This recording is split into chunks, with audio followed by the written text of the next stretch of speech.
जय गुरुदेव। प्रणाम सभी को। निरोग जीवन के महत्वपूर्ण सूत्र अध्याय 1 स्वस्थ रहने के कुछ मूलभूत सिद्धांत डे 2।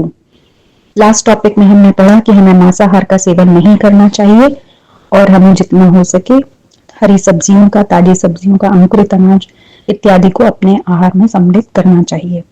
आइए आगे बढ़ते हैं। खुले बर्तन में उबालने से भाप के साथ पदार्थों के पोषक तत्व अधिकांश मात्रा में उड़ जाते हैं, इसलिए जो पकाना हो उसे ढककर पकाना चाहिए। इस दृष्टि से प्रेशर कुकर का इस्तेमाल बहुत सुरक्षित है। इसमें पकाने पर पोषक तत्व उड़ने नहीं पाते। दूध, दही शुद्ध स्थिति में मिल सके तो ठीक, अन्यथा चिकनाई की आवश्यकता पूरी करने हेतु तिल, मूंगफली, सोयाबीन, नारियल आदि को पीसकर प्रयोग में लाया जा सकता है। उन्हें मुंह में ही चबाकर बारीक बनाया जा सके तो और भी अच्छा है। पत्तीदार शाक, पालक, मेथी, बथुआ, चौलाई आदि भी कम उपयोगी नहीं होते। इन दिनों रासायनिक खादों और कीटनाशक दवाओं की भरमार चलती है।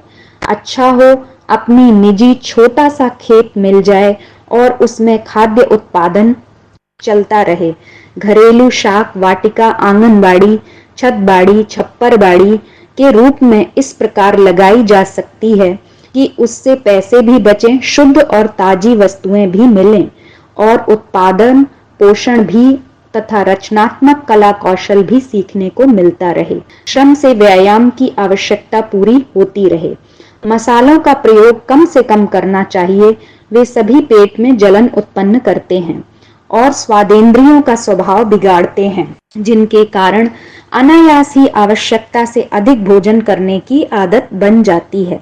यदि स्वाद के बिना रहा न जाए तो नमक, जीरा, धनिया, पुदीना, नींबू, अदरक, आंवला आदि का उपयोग सीमित मात्रा में चटनी के रूप में किया जा सकता है।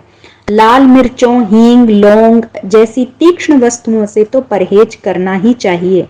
सफेद चीनी की अपेक्षा गुड़, शहद, खजूर, मुनक्का आदि से काम चलाना चाहिए। सफेद चीनी तो जहर की तरह हानिकारक होती है। मोटे रूप में भोजन के चुनाव में उपरोक्त बातों को ध्यान में रखने से काम चल जाता है। अब देखना यह है कि कितना खाया जाए और कैसे खाया जाए। पुरानी कहावत है कि अन्न को पीना चाहिए और पानी को खाना चाहिए।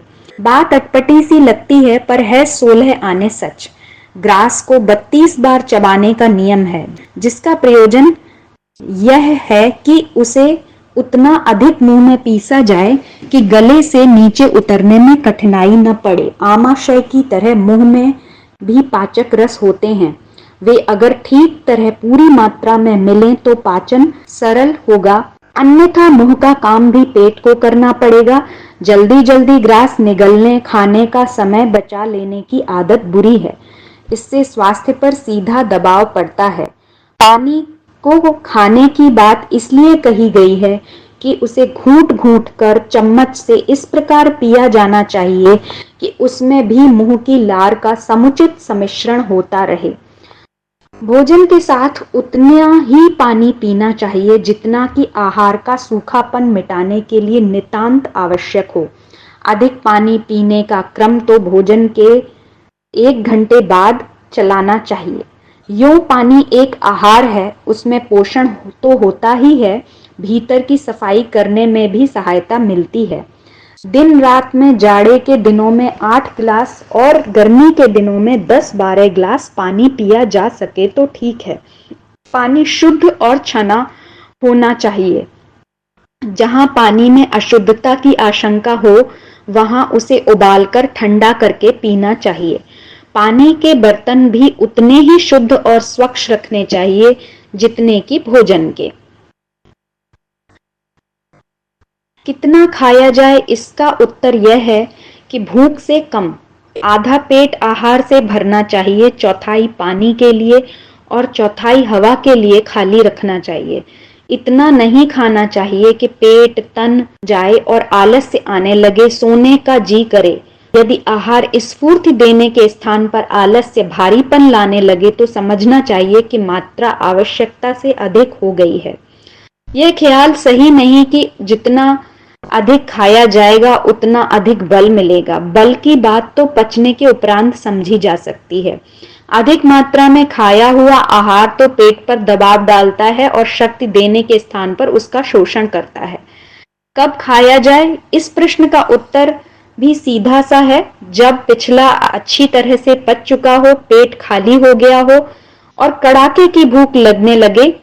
यदि ऐसा ना हो तो एक समय ही भोजन करके संतोष करना चाहिए और दूसरी बार भोजन तब तक के लिए स्थगित कर देना चाहिए। पाचन तंत्र की दुर्बलता को ढर्रे पर लाने का उपयुक्त उपचार यह है कि किसी एक भोजन से दूसरे भोजन का मध्यवर्ती अंतर बढ़ा दिया जाए। पूरा या आधा उपवास करना पाचक औषधियां खाते फिरने की अपेक्षा कहीं अधिक अच्छा है।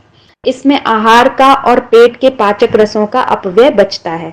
खाली बैठे रहने का एक ऐसी कुटेव है जिसके कारण शरीर ही निठल्ला रहकर आलसी नहीं बनता, वरन मन भी बेकार समय में कुकल्पनाएं करता रहता है। कहा जाता है कि खाली दिमाग शैतान की दुकान है। यह उक्ति अक्षरशः सत्य है।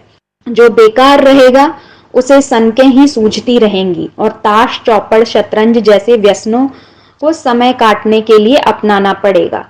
अपने ही जैसा कोई बेकार साथी ढूंढना या बनाना पड़ेगा। देखा गया है कि जब लोग नौकरी में, व्यवसाय में, उद्योग में लगे रहते हैं तब तक उनका स्वास्थ्य भी ठीक रहता है, पर जैसे ही रिटायर होकर निवृत्त जीवन जीने के दिन आते हैं वैसे ही वह कल्पना तिरोहित हो जाती है कि जैसे ही निश्चिंत होंगे चैन मौज की जिंदगी काटेंगे। वस्तुतः काम ही चैन और मौज है। किसी भी काम में रस लेना आरंभ कर दिया जाए तो वह काम नहीं रहता, वरन एक खेल बन जाता है। जिस प्रकार भोजन, शयन और शौच की छुट्टी नहीं होती, उसी प्रकार काम की भी छुट्टी नहीं रहनी चाहिए। काम की प्रकृति बदल जाने पर ही थकान और ऊब दूर हो जाती है। नए काम में नई प्रसन्नता जुड़ जाती है। इसलिए अपनी दिनचर्या इस प्रकार बनानी चाहिए जिसमें व्यस्तता तो रहनी चाहिए पर काम की प्रकृति बदलती रहे। इस प्रकार उठने से लेकर सोने तक जहां व्यस्तता का आनंद मिलता रहता है वहां निठल्लेपन की आदत भी नहीं पड़ती और थकान भी नहीं आती। कर्मों के क्रम में भारी और हल्कों को इस प्रकार गूंथा जा सकता है जिससे बदलाव का हल्के भारीपन का सिलसिला चलता रहे और साथ ही बदलाव के मनोरंजन का आनंद भी मिलता रहे। मन में से यह बात निकाल देनी चाहिए कि व्यस्तता मनुष्य को थकाती है, वरन सही बात है कि खाली पड़ा हुआ उस्तरा या मशीन का पुर्जा जंग लग जाने से खराब हो जाता है और जो चलता रहता है वह सही रहता है। भावनाओं का हर काम में सम्मिश्रण करना चाहिए। भोजन करते समय उसे भगवान का प्रसाद मानना चाहिए और प्रसन्नचित्त होकर खाना चाहिए। कोई चीज अरुचिकर हो तो उसे जूठन रूप में छोड़ने की अपेक्षा पहले ही निकाल देना चाहिए। स्वाद की कमी के कारण भोजन करते समय नाक भौं सिकोड़ना, बनाने वाले पर झल्लाना बुरी बात है। नाराजी के वातावरण में किया हुआ भोजन हानिकारक हो जाता है, जबकि हंसते हुए प्रसन्न चित्त से भोजन करने की आदत रूखे सूखे भोजन को भी स्वास्थ्य संवर्धक बना देती है। अकेले खाने की अपेक्षा कईयों को मिला जुला कर एक पंक्ति में बैठाकर खाना और भी अच्छा रहता है। पेट से अधिक किसी के आग्रह पर भी नहीं खाना चाहिए। देखा यह गया है कि प्रेम जताने के लिए परोसने वाले जो वस्तु अधिक स्वादिष्ट होती है उसे अधिक मात्रा में खिलाने का आग्रह करते हैं। ऐसी दशा में नम्रता पूर्वक उस आग्रह को मना ही कर देना चाहिए। आग्रह करने वाले को अपनी सद्भावना जताकर निश्चिंत हुआ, पर उस असमंजस का दुष्परिणाम अपने को भुगतना पड़ता है। दावतों में यही होता है। लोग स्वादिष्ट वस्तुओं के लालच में आवश्यकता से अधिक खा जाते हैं और पीछे दुख भोगते हैं। ऐसी स्थिति का सामना करना पड़े तो बरबस जूठन भी छोड़ी जा सकती है। जितना ध्यान आहार जुटाने का रखा जाता है उतना ही इस बात का भी रखा जाना चाहिए कि मल विसर्जन ठीक से हुआ या नहीं। दूसरी बार भोजन करने से पूर्व यह आवश्यक है कि मल त्याग करने के उपरांत नया भोजन लिया जाए ताकि पेट में नए आहार के लिए जगह बन जाए। यदि पेट कब्ज रहने लगे तो यही उत्तम है कि एनिमा ले लिया जाए। इसकी विधि कुछ कठिन नहीं है, किसी भी चिकित्सक से सीखी जा सकती है। आरंभ में दूसरे सहायक की आवश्यकता पड़ सकती है, पर बाद में अभ्यास होने पर उसे अकेले भी लिया जा सकता है। एनिमा यंत्र किसी भी केमिस्ट की दुकान पर मिल जाता है। दस्तावर गोलियां लेने की तुलना में एनिमा का उपयोग अधिक निर्दोष है। कम खाने से कोई दुबला नहीं होता, अधिक खाना ही वह दोष है जिसके कारण अपच का शिकार होना पड़ता है और पाचन तंत्र दिन दिन अशक्त होता जाता है। यह कथन गलत नहीं है कि जितने लोग भुखमरी से मरते हैं उससे दूने अधिक खाने से मरते हैं। पाचन का क्रम सही चलना चाहिए। थोड़े आहार से भी शक्ति की आवश्यकता पूरी होती रह सकती है। पच चुकने के बाद ही आहार का सत्परिणाम हस्तगत होता है। संसार में 3/4 बीमारियां अपच के कारण होती हैं। जो पचा नहीं वो पेट में पड़ा पड़ा सड़ता रहता है। सड़न से विषाक्तता उत्पन्न होती है। वह रक्त और वायु के साथ मिलकर शरीर भर में घूमती रहती है। जहां भी उसे टिकने योग्य स्थान मिल जाता है वहीं जड़ जमाकर बैठ जाती है। सूजन, अकड़न, दर्द, व्रण आदि के उपद्रव खड़े हो जाते हैं। यही रोगों की उत्पत्ति का मूलभूत स्वरूप है। बाहर के विषाणुओं के आक्रमण और मौसम का प्रभाव आदि के कारण तो उन्हीं को हैरान करते हैं जिनकी सहन शक्ति और निरोधक क्षमता घट जाती है। रोगों के आक्रमण का पूर्व लक्षण दुर्बलता है। उनके अन्य कारण भी हो सकते हैं, पर सबसे बड़ा कारण आहार संबंधी व्यतिक्रम है। जीभ को चटोरी न बनाया जाए और भोजन में पकवान, मिष्ठान, मिर्च मसाले वाले पदार्थों की भरमार न की गई हो तो वह स्वयं बताती रहती है कि किसका प्राकृतिक स्वाद उस योग्य है कि उसे खाया जा सके। इसी प्रकार पेट की थैली को अनावश्यक रूप से फैला न लिया गया हो तो पेट भी यह बताता रहता है कि पाचन की उपयुक्त मात्रा में भोजन भीतर पहुंच गया या नहीं। स्वाद और पेट यदि गड़बड़ा न दिए गए हों तो भोजन की उपयुक्तता और मात्रा का संकेत इन्हीं दोनों द्वारा मिलता रहता है। स्वास्थ्य की सुरक्षा का आधार इतने भर से ही हल हो जाता है। इसके उपरांत विहार का, रहन सहन का प्रश्न है। उसे आलस्यवश टाला नहीं जाना चाहिए, वरन आहार की तरह ही सतर्कता बरतनी चाहिए। मलमूत्र त्याग के संबंध में इच्छा को व्यस्तता के बहाने रोकना नहीं चाहिए। जब भी हाजत हो तुरंत जाना चाहिए। विशेषतया मल त्याग के संबंध में प्रातः काल का और सायंकाल का भोजन से पूर्व का समय इस हेतु सुरक्षित रखना चाहिए। हाजत न होने पर भी इस संदर्भ में नियमितता का पालन करना चाहिए। इससे थोड़े समय में आदत पड़ जाती है और पेट पहले से ही नियत कार्य की तैयारी का उपक्रम करने का ताना बाना बुनने लगता है। जब इच्छा होगी तब शौच जाएंगे, यह सोच लेने पर तो पेट का ढांचा ही गड़बड़ाने लगता है। भोजन के बाद पेशाब जाने की आदत अच्छी है। इसी प्रकार सोने से पूर्व मूत्र त्याग से निवृत्ति हो लेना चाहिए, ताकि इस कारण बार बार नींद खुलने में कठिनाई न पड़े। मल विसर्जन के लिए मलमूत्र के छिद्र को ही नहीं, नाक, मुंह, रोमकूप आदि भी भीतर की मलिनता का विसर्जन करते रहते हैं। इसलिए इन सब की भी दैनिक शुद्धि होनी चाहिए। दंत धावन के लिए चूल्हे की जली हुई मिट्टी को कपड़े से छानकर उसमें थोड़ा सरसों का तेल मिलाकर मंजन करते रहना उपयुक्त है। इसी के साथ मुंह, जीभ, मसूड़ों आदि की भी सफाई कर लेनी चाहिए। नाक की श्लेष्मा अक्सर सूख जाती है, उसकी दैनिक सफाई भी आवश्यक है। आंखों में कीचड़ आने लगते हैं, पलकें चिपकने लगती हैं। इन सब की सफाई पर ध्यान न रखने से दंत क्षय, मुंह में छाले, श्वास में दुर्गंध आदि की बीमारियां होने लगती हैं।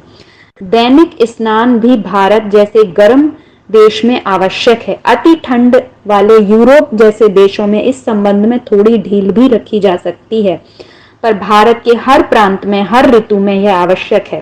कारण कि त्वचा के अगणित छिद्रों से होकर शरीर से जो भाप निकलती रहती है उसमें मलिनता के तत्व होते हैं। यदि खुरदरे कपड़े से रगड़कर रगड़ रगड़ कर अच्छी तरह से स्नान न किया जाए तो मैल की परत त्वचा पर जम जाती है, जिससे रोमकूप के छिद्र बंद होने लगते हैं और भाप भीतर ही रुककर कई प्रकार की भीतरी गड़बड़ियां उत्पन्न करना शुरू कर देती है। चमड़ी पर जमी हुई मैल की परत खुजली, दाद, छाजन, फुंसी आदि का रूप धारण करती रहती है। स्फूर्ति घटती और आलस्य छाता है। स्नान में डुबकी मार लेना या ऊपर से लोटे लुढ़का लेना पर्याप्त नहीं, वरन बंद जगह में शरीर के प्रत्येक भाग की विशेषता बालों की जड़, बगल, जंघा, जनेंद्रियां तथा जोड़ वाले स्थानों की भली प्रकार सफाई करनी चाहिए। त्वचा को भी इतना रगड़ा जाए कि वह लाल हो जाए। इससे स्नान का वास्तविक उद्देश्य पूरा होता है। शरीर पर पानी भर फैला लेने से तो मात्र चिन्ह पूजा होती है, उससे दैनिक स्वच्छता का वास्तविक उद्देश्य पूरा नहीं होता है।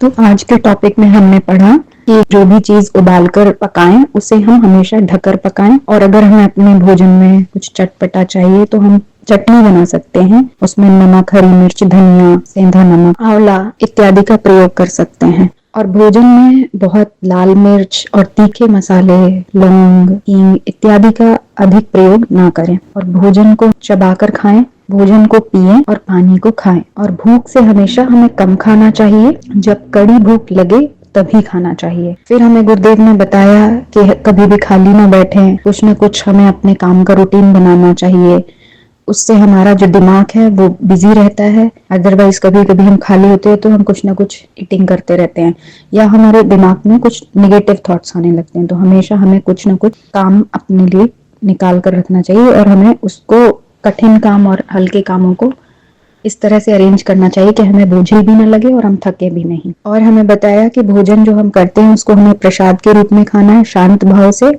और हो सके तो पारिवारिक सदस्यों के साथ या मिलजुल कर खाना खाएं। और अगर आपका पेट साफ नहीं हो रहा है तो आप एनीमिया इत्यादि का प्रयोग कर सकते हैं। अधिक भोजन खा लेने से क्या होता है, वो ठीक तरीके से पचता नहीं है, तो वो और बीमारियों को पैदा करता है।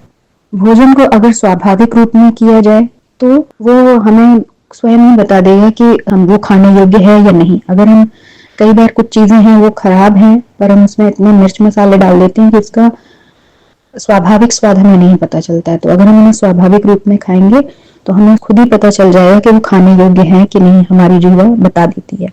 और किसी भी प्रकार के वेग को रोकना नहीं चाहिए। दांत, नाक और कान इत्यादि की सफाई का पूरी तरह ध्यान रखना चाहिए, अच्छे से साफ करना चाहिए, और अपने शरीर की भी सफाई का हमें ध्यान रखना चाहिए। शरीर को अच्छी तरह से रगड़ के और सभी अंगों को अच्छी तरह से साफ करना चाहिए। ऐसे ही स्नान नहीं कर लेना चाहिए कि हमने बस पानी डाला और स्नान हो गया। हमें हर अंग को अच्छे से रगड़ कर की सफाई करनी चाहिए। चलिए आज के लिए इतना ही, आगे कल पढ़ते हैं। जय गुरुदेव, प्रणाम सभी।